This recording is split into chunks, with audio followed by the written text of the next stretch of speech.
বাংলাদেশে এখন যেন গুপ্তচরদের ওয়ার্ল্ড কাপ চলছে। বিগত ইউনুস জমানায় মুহুর্মুহু বাংলাদেশ সফরে যেতেন আইএসআই কর্তারা, আর ঢাকার র্যাডিসন হোটেল তো হয়ে উঠেছিল সিআইএ এবং আইএসআই এজেন্টদের হোস্টেল। কিন্তু ইউনুস আর ক্ষমতায় নেই, বাংলাদেশেও বদলেছে সমীকরণ। বেশ কয়েক বছর ধরেই বাংলাদেশের মাটিতে একসঙ্গে ছায়ার মতন ঘুরঘুর করছে আমেরিকা, চীন, পাকিস্তানের গুপ্তচররা। এরই সঙ্গে গত কয়েক বছরে বাংলাদেশের রাজনীতিতে এমন সমীকরণ বদলেছে যা ভারতের জন্য সরাসরি নিরাপত্তার ঝুঁকি হয়ে দাঁড়িয়েছে। জামাতে ইসলামী এবং এনসিপির মতন দলগুলি ভারত বিরোধিতার সুর চড়িয়ে নিজেদের রাজনীতি করে চলেছে। এই আবহে একাধিকবার সেভেন সিস্টার্সকে ভারতের থেকে বিচ্ছিন্ন করে দেওয়ার হুমকিও দেওয়া হয়েছে। এরই মাঝে গত জুলাই মাসে উত্তর পূর্বের খুবই কাছে সিলেটে বাংলাদেশ এবং আমেরিকার বাহিনী টাইগার লাইটিং নামে 13 দিনের যৌথ মহড়া করে। এদিকে বাংলাদেশে সেন্ট মার্টিন দ্বীপের ওপরও নজর রয়েছে আমেরিকার, তারা সেখানে নৌঘাঁটি বানাতে যায়। এই নিয়ে বিগত সময় একাধিকবার বিস্ফোরক সব দাবি করেছিলেন শেখ হাসিনা। হাসিনার অভিযোগ ছিল ভারতের উত্তর পূর্বের বেশ কয়েকটি রাজ্য, রাখাইন প্রদেশ এবং চট্টগ্রামের পার্বত্য এলাকাকে নিয়ে একটি খ্রিস্টান দেশ বানাতে চায় আমেরিকা।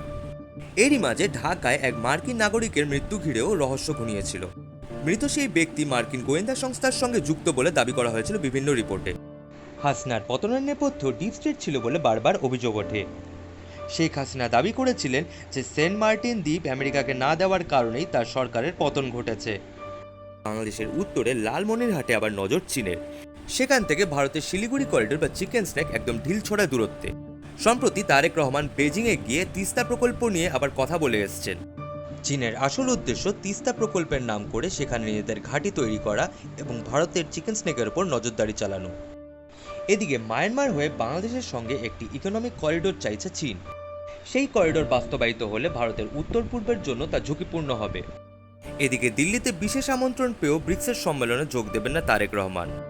এর নেপথ্যে হাসনা ইস্যু রয়েছে নাকি আমেরিকার চাপ, তা অবশ্য এখনই বলা কঠিন, কারণ ব্রিক্স নিয়ে বরাবরই ট্রাম্প বিরূপ মন্তব্য করে গিয়েছেন এবং সম্প্রতি সার্জিও গোর ঢাকা সফরে এসে তারেক রহমানের সঙ্গে কথা বলে যায়। ট্রাম্পের ভয় ব্রিক্স নিজেদের মুদ্রা আনবে আর এর জেরে ডলার নিজের আধিপত্য হারিয়ে ফেলবে। এদিকে চীনের সঙ্গে বাংলাদেশের সখ্যতা নিয়ে চিন্তায় রয়েছে আমেরিকাও। এই আবহে বাংলাদেশকে সামরিক সরঞ্জাম বিক্রির প্রস্তাব দিয়েছে আমেরিকা।